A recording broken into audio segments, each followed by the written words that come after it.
October 17th, I just wanted to document my dream before I leave. I had a dream. I'm distracted.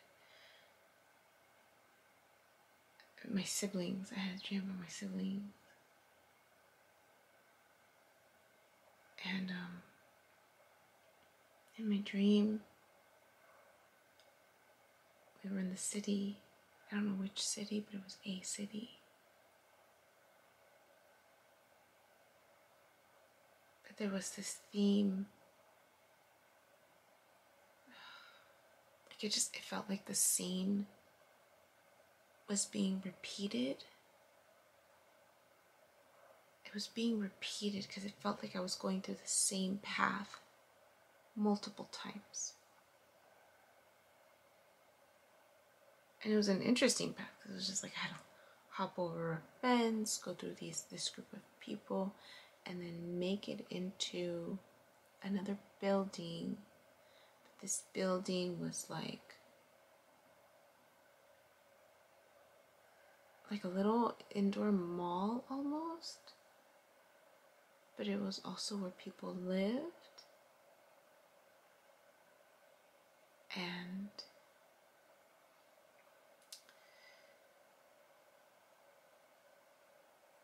yeah.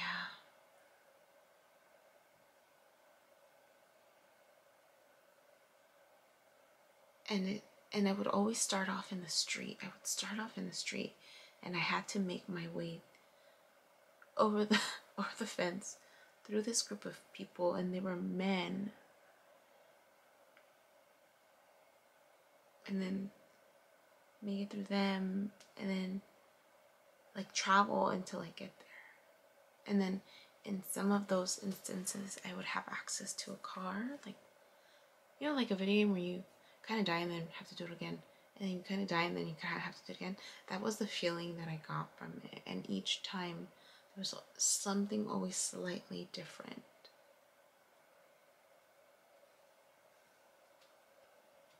Like in one of those times, I talked to the group of people.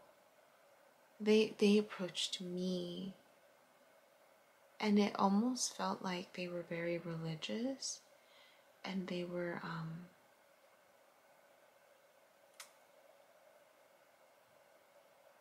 like there was this element like they wanted to pray for me. And they wanted to pray for me.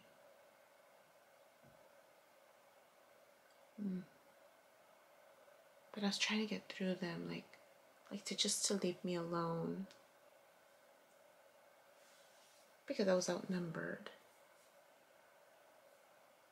and I wasn't saying anything to them, but just trying to get through the crowd. And then in another occasion, I was able to get a car.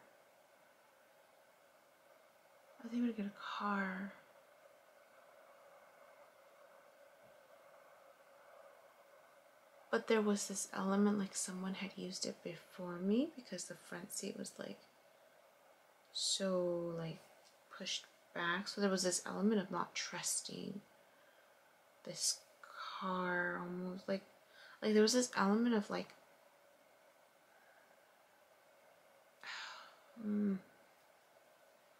like being abducted, almost like being, you know, or you wake up in a different place and you're like just trying to find your way back. And the car seemed familiar. There was someone there with me in one of the journeys. Like I was going with someone. They were waiting for me in the car, but the driver's seat was like off, and there was this knowing like someone's been driving my car. It was my car. It's weird. But there was just this knowing like someone's been here.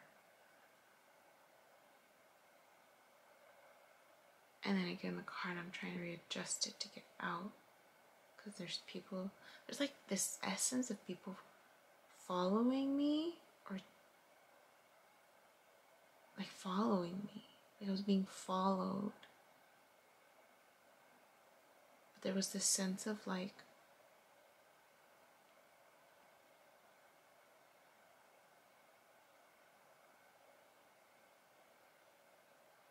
a little overwhelming. A little overwhelming.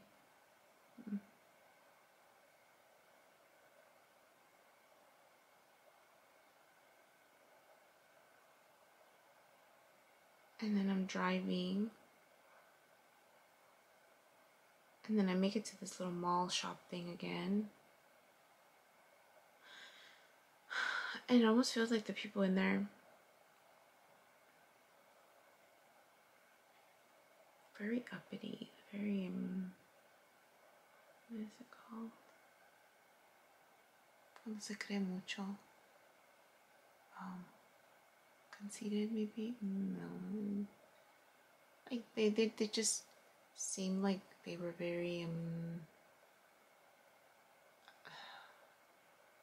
very, privileged.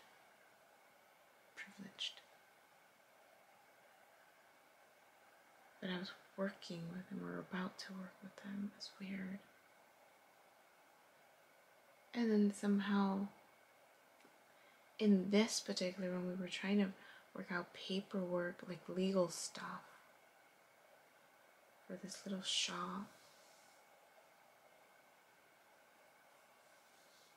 that we were trying to open up. It was like a bookstore / something else.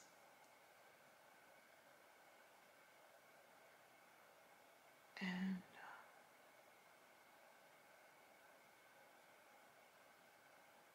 it was just a weird feeling.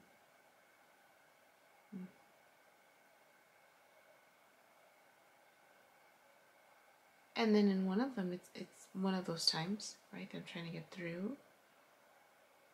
My siblings are there. And they're both afraid. Anxiety, like I could feel their anxiety. I mentioned it. There's, anxiety, depression, and trauma in my family. And at one point or another, all three of us experienced it to some degree. I mean, I think each of us had it to a different degree. One of them was had a lot of OCD-like tendencies. But it wasn't OCD. It was more this need for things to be clean. Because there's a difference. There's a difference with OCD and the need for things to be clean. Like there's this like there's a difference. There's a difference between, it's like someone can present with almost similar tendencies, because I've worked with both. I've worked with both extremes. And it's very clear and it's very apparent when it is OCD. Like it, but it's this, like it's just different when it's cleanliness. It's really interesting. It's fascinating to see in when I see it present itself in people, and yeah. But anyways,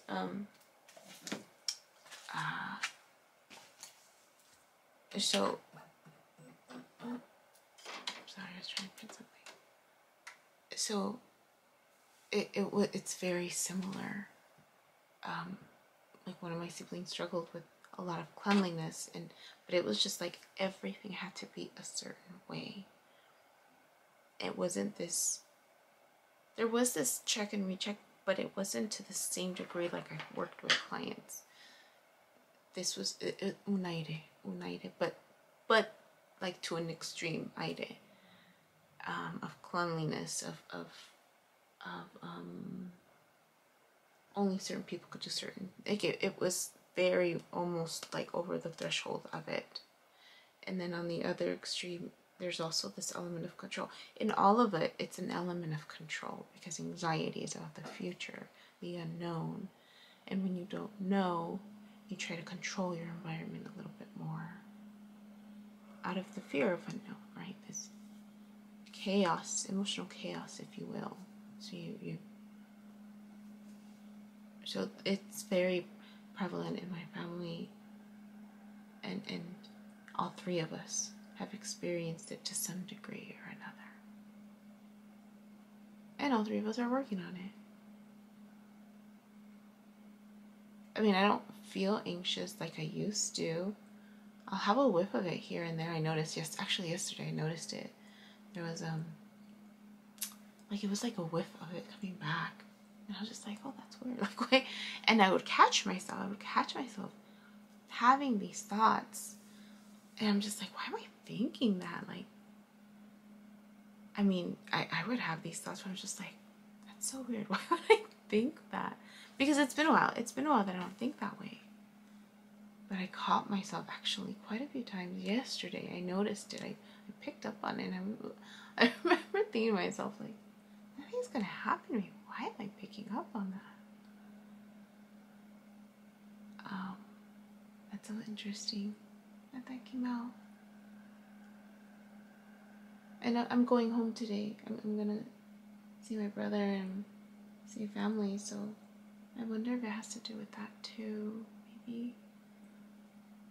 Or I'm picking up on their anxiety. Because it's like both of them are just like, send me when you're leaving. Keep us posted. Don't just come in. Because sometimes I do. I'm just like, la la. And I just take off. And like my mom's called me out and she's like, let me know when you're leaving. That way we know. And then my sister said the same thing. She's like, call me. Just send a text. Just send a group text that you're on your way. That way we know where you are. We can send out the troops, she said. If something happens. So funny. But yeah, it was just really interesting. There was like this repeated attempt, but they were afraid. Like my siblings were afraid. I felt their anxiety, and like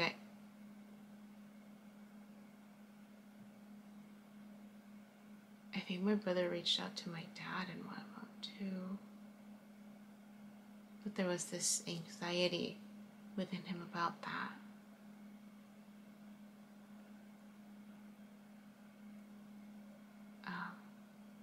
Because they don't talk. And my sister was also very anxious in my dream. They were both anxious. Gosh, there was a lot, like there were little details. I want to sit with that one. Hopefully I don't forget. And if I do, then, you know, we'll see. Because if anything comes out of that one. There was anxiety. A lot of it was anxiety, like the theme. Anxiety, different paths. And it seemed like they were afraid of what I was doing too. There was this fear. There was an element of fear of what I was doing.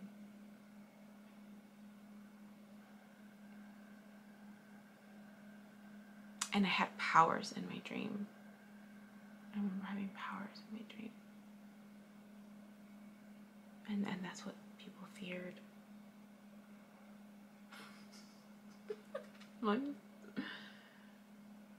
People feared it. A lot of people feared it. I mean, that's what happens, right? When things that people don't know or understand happen, people fear it. It just happens. Maybe more will come and then I'll record myself. That's all. I need to finish packing so I can leave. Hi. My name is Yubi, and in case you haven't figured it out, this footage is capturing my experience as I learn to navigate my personal spiritual awakening. I am learning that this experience is unique to each one of us. In whatever way we believe we are embracing living our truth, this just happens to be my journey. And despite me having a graduate degree and a license in clinical social work, this by no means is intended to replace any type of mental health advice. This is just me on a personal level, documenting my experience, shedding light on the truth that I am learning and discovering for myself, and really inviting you along for the ride. If by some magical chance you find this content to be helpful in any way, shape, or form, please click the like button, share the message, subscribe to my YouTube channel. I have an Instagram account, a personal one, and one specifically for this channel that you're more than welcome to check out. I'm an open book. I have also created t-shirt designs. I'm wearing my favorite one right now, which is the North Node design, but I have that and other things that you can look at inspired by this process and journey, and I have the link in the description box as well as in the about section of my YouTube channel. So you're more than welcome to check those items out. Any type of support is great. Again, if you find this content really helpful or meaningful, sometimes when we take that step and be vulnerable, with showing what's inside our hearts and what's really our truth, we realize that we're much more connected than what we thought we were. And so I hope that as I'm living this experience, and that you find some type of truth for yourself, or find some type of ability to heal in some way just by relating, just by knowing that you're not alone. That really has been my goal with this process, not just being able to connect with others, but really for my own healing. It's definitely been a therapeutic experience and a very creative one for myself. So I thank you, and I wish you all the best, and we'll see what else comes next for me.